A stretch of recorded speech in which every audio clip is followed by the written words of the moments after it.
Tanpa berpikir panjang, saya bertanya kepada ketiga suster itu bagaimana kita harus mengamankan diri. Mereka menjawabnya, kita lompat saja. Akhirnya tanpa berpikir panjang, saya menghitung 1 sampai 3 dan saya sendiri lompat pertama. Kemudian ketiga suster mengikuti saya untuk melompatnya. Mereka terus mengikut kami ke bawah, kemudian mendapati suster Anti di bawah. Kemudian mereka naik, dapat lagi suster Ella yang sekarang sudah jadi almarhum. Kemudian mereka dapat lagi suster Chris.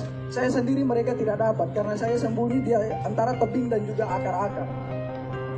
Kemudian mereka mengumpulkan ketiga suster ini. Kemudian mereka semakin membabi buta. Mereka mulai menelanjangi suster dengan tidak membuka pakainya secara sopan, tetapi mereka menelanjanginya dengan parang tajam atau parang, langsung dipotong saja pakaian mereka, mulai dibuka dari baju sampai celana dalam semuanya. Mereka tiga ditelanjangi, kemudian mulai dianiaya secara tidak manusiawi. Paha mereka ditikam, muka mereka ditonjok, kemudian minta maaf tetapi kemaluan mereka ditikam juga dengan parah. Kejadian semakin brutal karena jumlah mereka semakin banyak. Akhirnya suster-suster ini tidak berdaya lagi. Mereka semakin lemah, akhirnya mereka pingsan. Dalam keadaan pingsan mereka dipikir bahwa mereka sudah meninggal, sehingga terpaksa mereka didorong lagi ke dalam jurang yang lebih dalam. Kedalaman jurang itu sekitar 300 sampai 400 meter. Suster Christine yang didorong pertama, kemudian suster Anti dan juga suster almarhum atau suster Ella.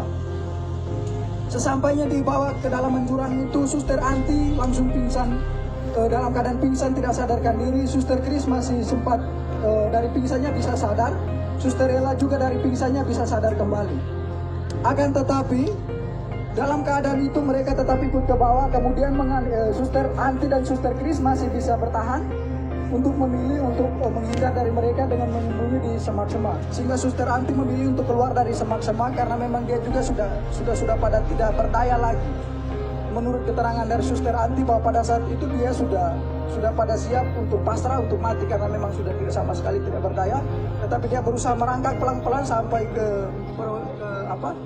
pos polsek sehingga berteriak dan meminta pertolongan daripada pihak pos pantau.